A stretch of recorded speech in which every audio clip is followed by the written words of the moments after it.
அனைவருக்கும் வணக்கம். நம்ம டெய்லியும் banking and SSC point of வியூல 5 கொஸ்டின்ஸ் வந்து பார்க்குறோம். இன்னைக்கு என்ன கொஸ்டின்ஸ் இருக்கு அப்படிங்கிறத பார்ப்போம். ஸோ ஃபர்ஸ்ட் கொஸ்டின்ல பார்த்தோம்னா, choose the correct statement about caesarean section அப்படின்னு சொல்லி கொடுத்துருக்காங்க. ஓகேவா? ஸோ சிசேரியன் அப்படிங்கிறது நமக்கு பிரெக்னன்சி அந்த சைல்டு பர்த்தோட ரிலேட் ஆகிருக்கக்கூடிய ஒரு டேர்ம் தான். சி செக்ஷன் அப்படின்னு சொல்லுவாங்க. பொதுவாக தமிழ்ல சொல்லணும் அப்படின்னா ஆப்ரேஷன் பண்ணி குழந்தை பெற்றுக்கிறாங்க இல்லையா? ஸோ அதுதான் இந்த சிசேரியன் அப்படின்னு சொல்லி சொல்லுவாங்க. இதுல Telangana ranks first followed by Tamil Nadu India லெவல்ல சொல்லியிருக்காங்க. ஸோ லேன்சென்ட் அப்படிங்கிற ஒரு ரிசர்ச் கம்பெனி இந்த ரிசர்ச்சை வெளியிட்டிருக்காங்க. தெலுங்கானா இந்தியா லெவல்ல first and then Tamil Nadu second பிளேஸ்ல இருக்காங்க. இந்தியாவிலே கம்மியா நாகாலாந்துல தான் லோவஸ்ட் ரேட் ஆஃப் சிசேரியன் அப்படிங்கிறது இருக்கு. சரிங்களா? ஸோ ரெண்டுமே கரெக்டான ஸ்டேட்மெண்ட் தான். போத் கரெக்ட் அப்படிங்கிறது தான் கரெக்ட் ஆன்சர். அடுத்தது, what is the maximum limit of security free loans given to farmers அப்படின்னு சொல்லி கேட்டிருக்காங்க.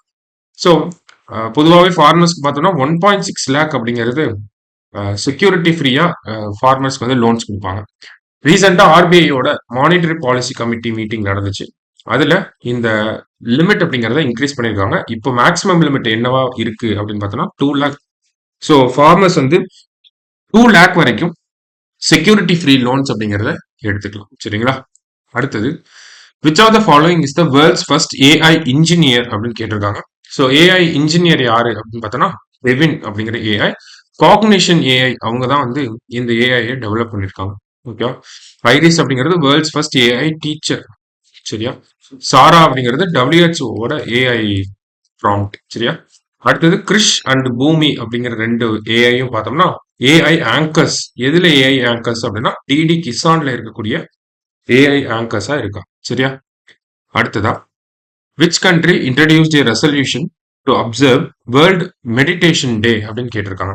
ஸோ ரீசெண்டா யூஎன்ல ஒரு ரெசல்யூஷன் வந்து பாஸ் ஆச்சு வேர்ல்டு மெடிடேஷன் டேக்காக. ஸோ அந்த ரெசல்யூஷனை கொண்டு வந்தது யாருன்னா யூரோப்பியன் கண்ட்ரி லிechtenstein அப்படிங்கிற இந்த கண்ட்ரி தான். சரிங்களா? ஸோ இதுக்கு சப்போர்ட் பண்ண கண்ட்ரிஸ் தான் இந்தியா, ஸ்ரீலங்கா, மெக்சிகோ எல்லாருமே. ஸோ யுனானிமஸா இந்த ரெசல்யூஷன் பாஸ் ஆயிருக்கு. சரியா? லாஸ்டா, world meditation day is observed on அப்படின்னு கேட்டிருக்காங்க. ஸோ வேர்ல்டு மெடிடேஷன் டே இந்த ரெசல்யூஷனை இன்ட்ரடியூஸ் பண்ணது யாருன்னா லிechtenstein அப்படின்னு நம்ம பார்த்துருந்தோம். ஓகேங்களா? ஸோ எந்த வேர்ல்டு மெடிடேஷன் டே அப்படின்னு கேட்டிருக்காங்க. நமக்கு ஜூன் 21 தெரியும், சம்மர் சால்ஸ்டைஸ் அப்படின்றது கேள்விப்பட்டிருக்கோம் இல்லையா?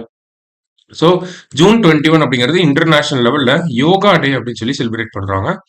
ஸோ இதே மாதிரி சம்மர் சால்ஸ்டைஸ் இருந்துச்சுன்னா வின்டர் சால்ஸ்டைஸ் அப்படிங்கிறது இருக்கும் இல்லையா? ஸோ வின்டர் சால்ஸ்டைஸ் அப்படிங்கிறது நமக்கு டிசம்பர் 21ல வரும்.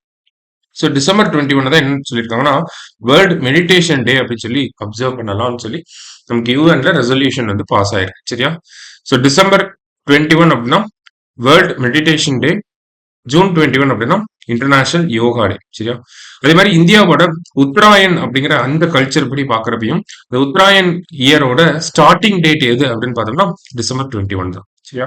ஸோ இந்த சிக்னிபிகன்ஸ் இருக்கனாலதான் வேர்ல்டு மெடிடேஷன் டேவை நம்ம பார்க்குறோம். சரி, ஸோ இன்னைக்கு 5 கொஸ்டின்ஸ் பார்த்துருக்கோம். தேங்க்யூ.